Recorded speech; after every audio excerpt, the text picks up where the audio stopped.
नमस्कार, मैं हूं सुलभ कुमार शर्मा और छत्रपति में आज आप सबका स्वागत करता हूं। आज हम लोग क्या पढ़ेंगे? Chapter number 10। Okay, CBSE class भी 10th। Okay, CBSE class 10 chapter number 10। क्या चैप्टर का नाम है? सर्कल।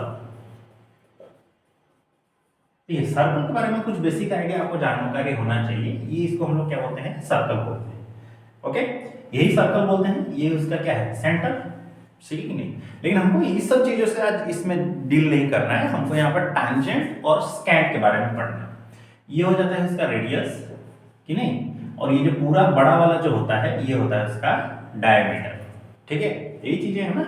और इसको हम लोग क्या बोलते हैं? सर्कमफरेंस बोल देते हैं। ठीक है, लेकिन इन सब चीजों के बारे में हमको यहाँ पर ज्यादा जानकारी नहीं करना है। हम लोग यहाँ पर टैंजेंट्स के बारे में पढ़ेंगे, सर्कल और उसका टैंजेंट। ठीक है, सर्कल जो होता है और उसका जो टैंजेंट होता है, उसी के बारे में हम लोग ज्यादा जानकारी हासिल करेंगे। देखिए, ये जो सर्कल का जो टैंजेंट है, ठीक है, देखिए this is the tangent.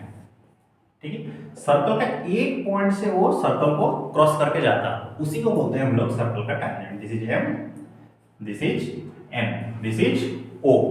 Clear? M N P हो गया कि नहीं? और ये हो गया उसका सेंटर। ठीक है, ये जो बोलते हैं एक सर्कल का एक पॉइंट से एक ही टैंजेंट जा सकता है। अब आप बोलिएगा एक पॉइंट से कितने टैंजेंट जा सकते हैं? Only one. लेकिन सर्कल के ऊपर कितने टैंजेंट बन सकते हैं? बहुत सारे। ठीक है, ऐसे करके बहुत सारे टैंजेंट सर्कल के ऊपर से गुजर सकते हैं और भी बन सकते हैं। और एक चीज जो स्कैंट जिसको हम लोग बोलते हैं, ये हो गया सर्कल। एक लाइन अगर सर्कल के अंदर से जाता हो उसको बोलते हैं स्कैंट। ठीक है कि नहीं? सर्कल के अंदर से अगर ये जा रहा है तो इसको बोलेंगे हम लोग क्या? स्कैंट। अगर इसी स्कैंट को हम लोग पीछे लाते लाते इसके जो ये दो टचिंग पॉइंट्स हैं वो अगर कोलिनियर हो जाते हैं, एक ही जगह पर अगर कंसंट्रेट हो जाते हैं, तो क्या हो जाएगा? टैंजेंट हो जाएगा। ओके, अब देखिए, अब क्या दिया है यहाँ पे? बस यही, ज्यादा कुछ खास नहीं है। हाँ, एक और चीज, सर्कल का सेंटर से अगर हम लोग जिस पॉइंट पर टैंजेंट को टच कर रहा है वहां तक अगर लाइन ड्रॉ करें तो क्या होगा? परपेंडिकुलर हो जाएगा। क्लियर? वो परपेंडिकुलर हो जाएगा। अब चलते हैं हम लोग क्वेश्चन आंसर्स की तरफ। 16A में जो क्वेश्चन दिया है उसी की तरफ हम लोग अभी फिलहाल चलते हैं।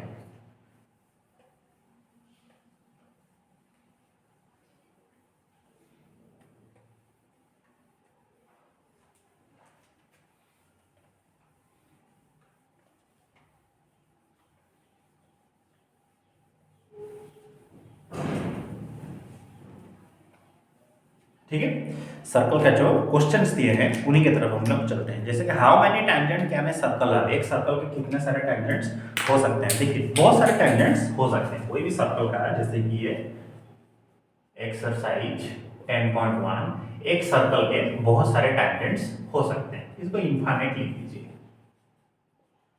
ठीक है, वन क्वेश्चन का आंसर। क्वेश्चन नंबर 2 जो फिलिंग द ब्लैंक्स बोला है, जैसे कि ये टैंजेंट और to a circle intersect dash point, वो एक पॉइंट पर वो इंटरसेक्ट करेगा। ठीक है, सर्कल का जो टैंजेंट होता है एक ही पॉइंट पर वो इंटरसेक्ट करेगा। A line intersecting a circle in two point is called क्या? स्कैंट। इसको स्कैंट बोलते हैं और ये सर्कल के एक पॉइंट पर टच करेगा। थर्ड बिट का जो क्वेश्चन है, a circle can have dash parallel tangents most? One parallel. ठीक है, वन नहीं होगा, दो, टू पैरेलल। ठीक है, जैसे सर्कल ये इधर से जाएगा, एक इधर से जाएगा, दोनों पैरेलल हो जाएंगे। Common point of a circle of a tangent to a circle and the circle is called point of intersection. ठीक है, पॉइंट ऑफ इंटरसेक्शन। सर्कल ये रहा, ये होगा उसका पॉइंट ऑफ इंटरसेक्शन, इसको बोलते हैं। ठीक, 3 नंबर का ये जो क्वेश्चंस बोला, a tangent P Q at a point P of a circle, कोई भी एक टैंजेंट है जिसका नाम है P Q at the point P of a circle of radius 5 centimetre, इसका 5 सेंटीमीटर है, meet a line through the centre O at Q, मतलब ओ से लेकर के क्यू तक वो मीट कर रहा है और ओ क्यू का लेंथ बोल दिया 12। तो पूछा ये जो पी क्यू जो टैंजेंट है वो कितना होगा। हम लोग जानते हैं ये जो रेडियस ये 90 डिग्री 90 डिग्री होगा, परपेंडिकुलर हो जाएगा, radius to the tangent is perpendicular. तो पाइथागोरस थ्योरम अप्लाई करिए, 12 का स्क्वायर माइनस 5 का square equal to P Q का स्क्वायर। तो ये 144 माइनस 25, तो 14 माइनस 5 9, 13 माइनस 1, तो सिर्फ पी क्यू कितना हो जाएगा, रूट ओवर ऑफ 199। क्लियर?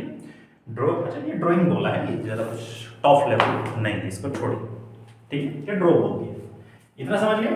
अब चलते हैं हम लोग नेक्स्ट में, ठीक है, नेक्स्ट की तरफ अभी चलिए। एक्सरसाइज 10.2,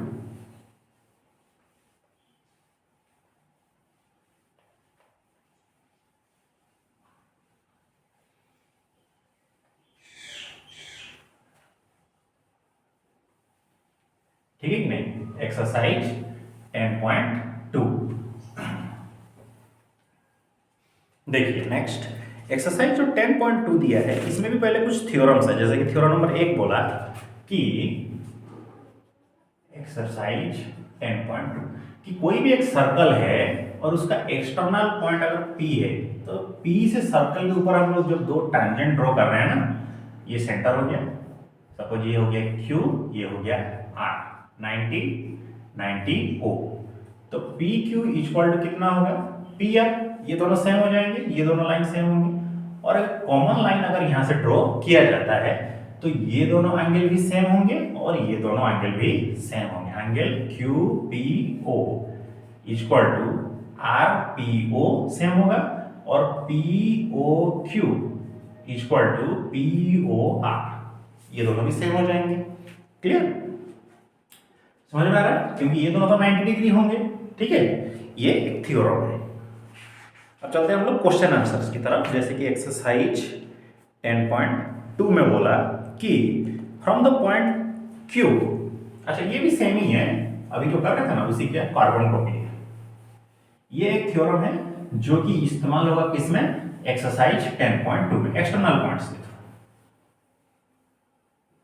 ठीक है। क्वेश्चन नंबर 1 में ये बोला from the point Q the length of the tangent,